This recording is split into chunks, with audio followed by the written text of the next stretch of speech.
High protein diet घेऊन तुम्हालाही त्रास होत असेल तर हा व्हिडिओ नक्की बघा.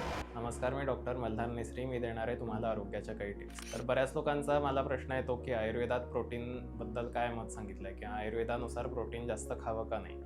तर आपण मॉडर्न सायन्सनुसार जसं कार्बोहायड्रेट, प्रोटीन, फॅट असे 3 मुख्य आहारातले घटक बघतो, आयुर्वेदानुसार सगळा आहार हा पंचभौतिक घटकांप्रमाणे सांगितलेला आहे.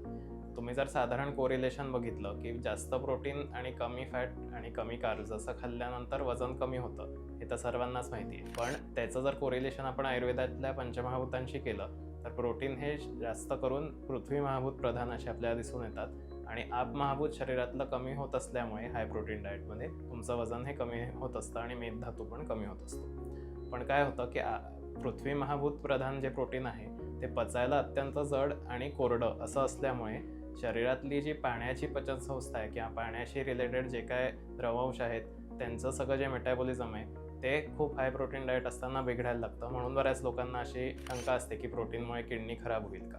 तर ती शंका ह्याचमुळे उपस्थित होते. शिवाय पचनाचे विविध विकार हाय प्रोटीन डाएटमुळे होत असतात. तर यासाठी काही आयुर्वेदिक औषधं आपण प्रोटीन डाएट बरोबर घेऊ शकतो. काही बेसिक आयुर्वेदातल्या पथ्याच्या टिप्स आपण फॉलो करू शकतो ज्याच्याने हे चांगलं कंट्रोलमध्ये राहतं. मुळात ज्यांची वाताची प्रकृती आहे त्यांनी हाय प्रोटीन डाएट घेऊच नाही, कारण त्यांना बद्धकोष्ठता आणि किडनीचे विकार होण्याची सगळ्यात जास्त शक्यता असते.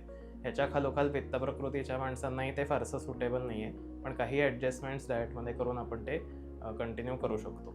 तर अशाच गोष्टी जर तुम्हाला तुमच्या पर्सनलाइज्ड ह्याच्यानुसार हव्या असतील तर आम्हाला नक्की संपर्क करा आणि आम्ही तुम्हाला त्याप्रमाणे डाएटचा किंवा औषधांचा गायडन्स देऊ. अशाच आरोग्याच्या टिप्ससाठी फॉलो करा मेधामृत आयुर्वेद. धन्यवाद.